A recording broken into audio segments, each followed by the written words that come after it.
Nicole, j'ai 29 ans. Moi, c'est Alexandre Strubel et j'ai 36 ans.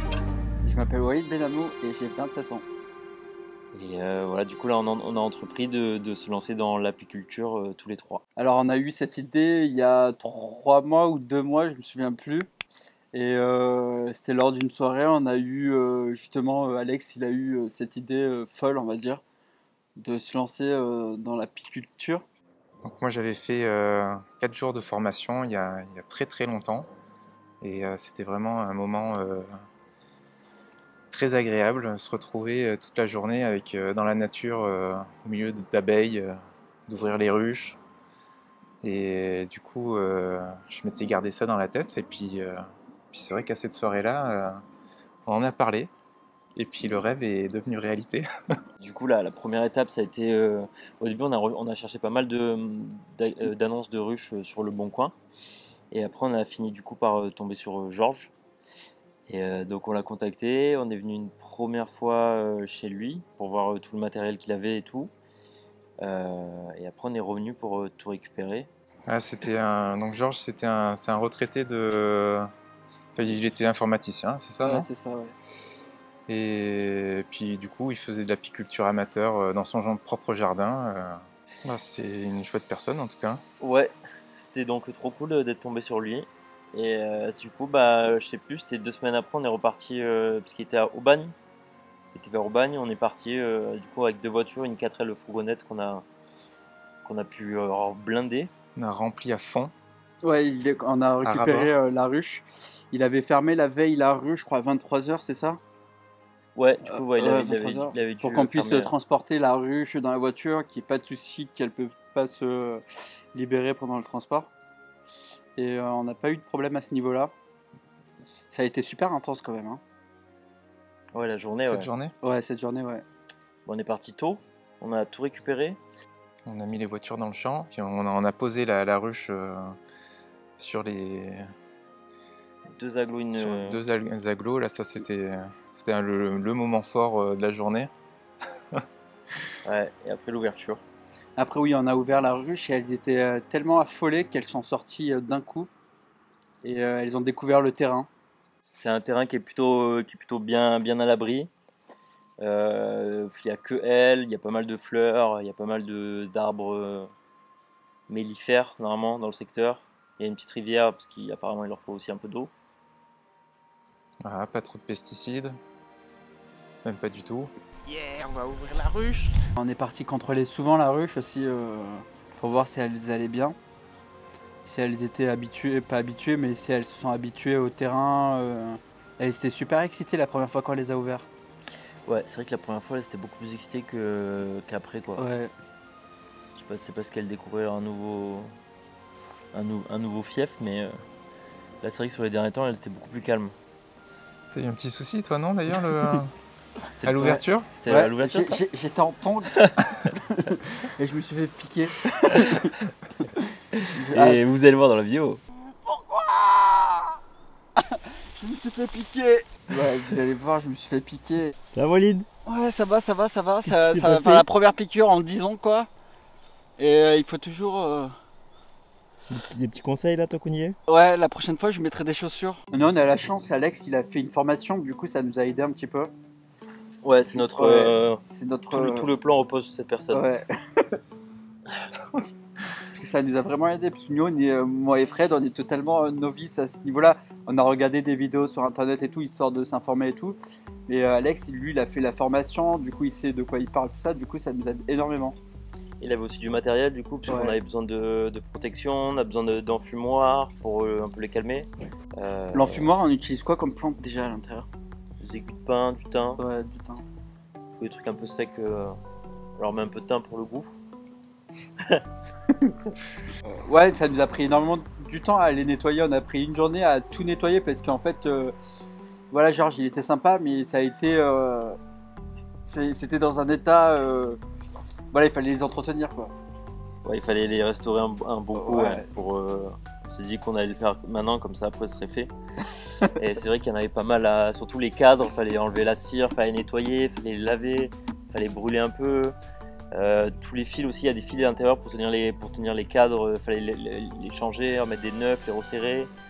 Même les ruches, l'intérieur des ruches, les porte-cadres. Du coup là on a quoi? On a 4 ruches qui est opérationnel. Ça nous a pris énormément de temps à les nettoyer. Et on est prêt pour l'année prochaine hein, pour les ruches. Ouais, toutes les autres, les ruches elles sont propres, les cadres sont propres, tout est prêt. On a même racheté, ça on parlera peut-être après.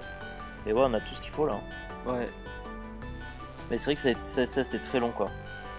Ouais, ça nous a pris énormément de temps parce que finalement on voulait en avoir d'autres essaims d'abeilles cette année, mais c'était trop tard en fait. C'est trop tôt ou trop tard? Trop tard. Trop tard, ouais. Pour en avoir d'autres et la saison a été déjà finie. Pour 350 €, on a eu donc pas mal de ruches, du matos, plein de cadres. Donc voilà, déjà c'est un petit investissement. Avec un essaim aussi, ouais. Et un essaim. Là après on compte racheter normalement 2 autres essaims. Oui, on fait pour le plaisir d'avoir du miel. Oui, mais le truc c'est que ouais, là la première année on pouvait pas trop en prendre parce qu'il faut leur en laisser justement pour eux.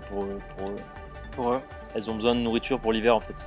Ouais. Donc si on prend ce miel, peut-être qu'on croquerait un peu sur leur part. On a voulu rajouter une hausse. On a essayé. On a essayé d'avoir un peu de miel. Ça a été un échec total. Ça a été une tentative quoi. Ça a été une tentative, ils n'ont pas voulu donner du miel. Elles ont tout voulu garder. C'est l'étage qu'on met par-dessus la ruche. Du coup, on met une grille à reine pour interdire la reine de monter dans la hausse. Et comme ça, il n'y a que les ouvrières qui viennent stocker le miel.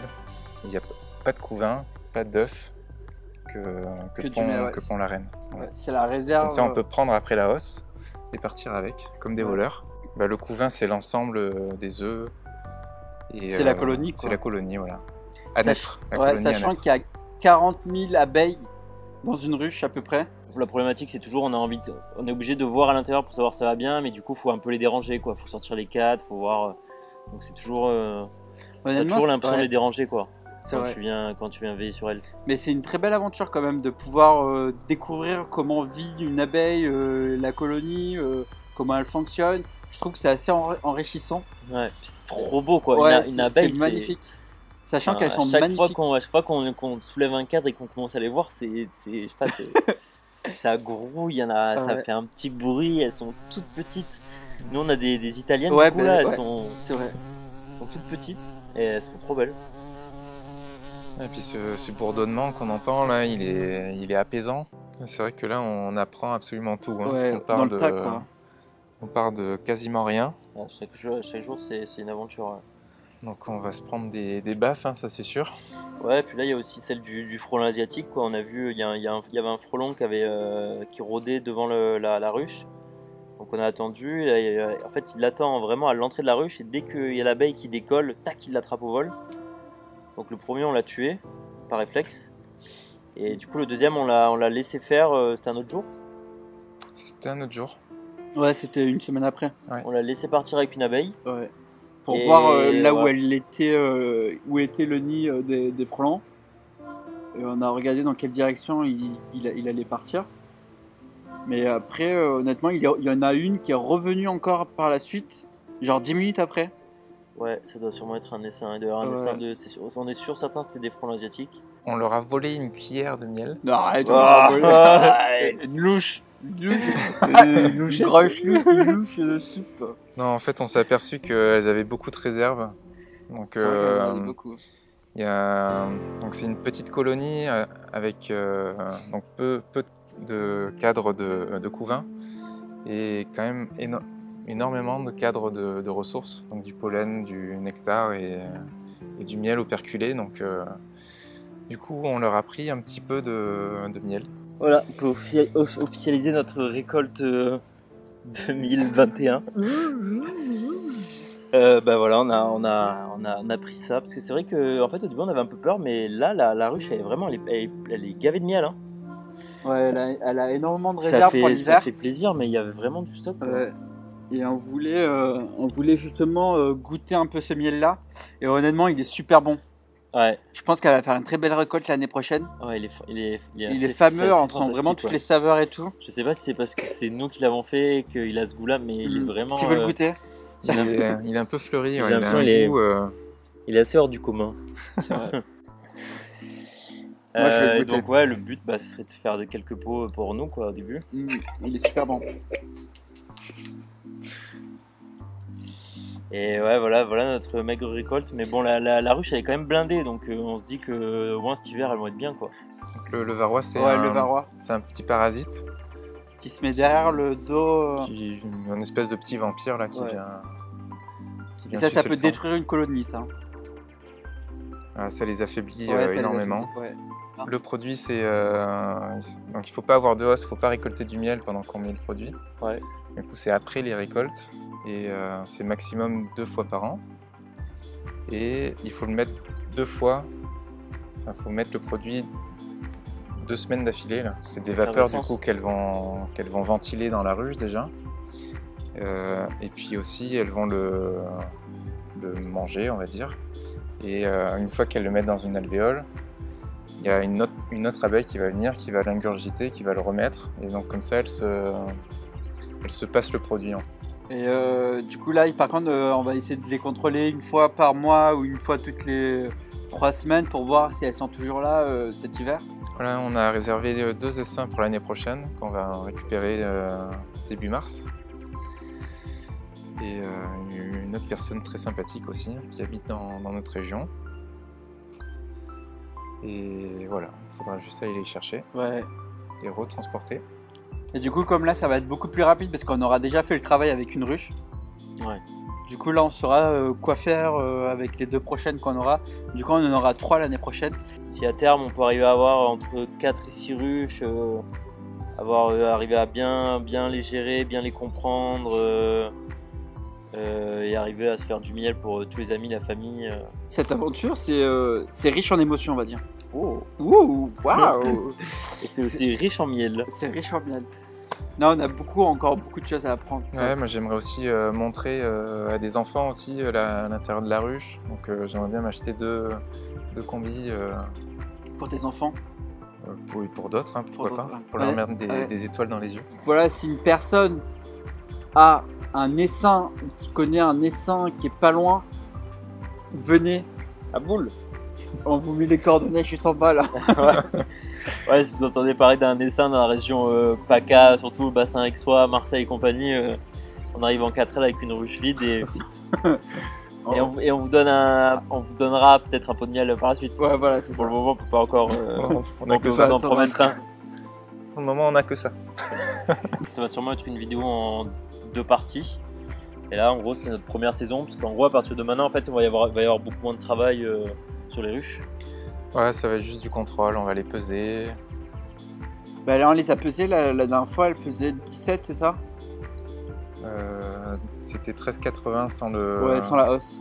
Sans le nourrisseur. Sans le nourrisseur, voilà. Un nourrisseur, justement, on a préparé, on l'a mis la semaine dernière pour pouvoir les nourrir cet hiver parce que comme elles n'ont pas énormément de fleurs l'hiver, du coup c'est pour les préparer et pour les nourrir. On n'avait jamais eu de ruche, on n'avait jamais travaillé avec des abeilles, on n'avait jamais fait tout ça. Et là maintenant on est ultra à l'aise, on a notre premier miel, ça te remercie de tout le travail que tu as accompli. C'est vraiment la portée de tous quoi. Suivez-nous. C'est la clap de fin. C'est la fin de tournage. C'est la fin de tournage.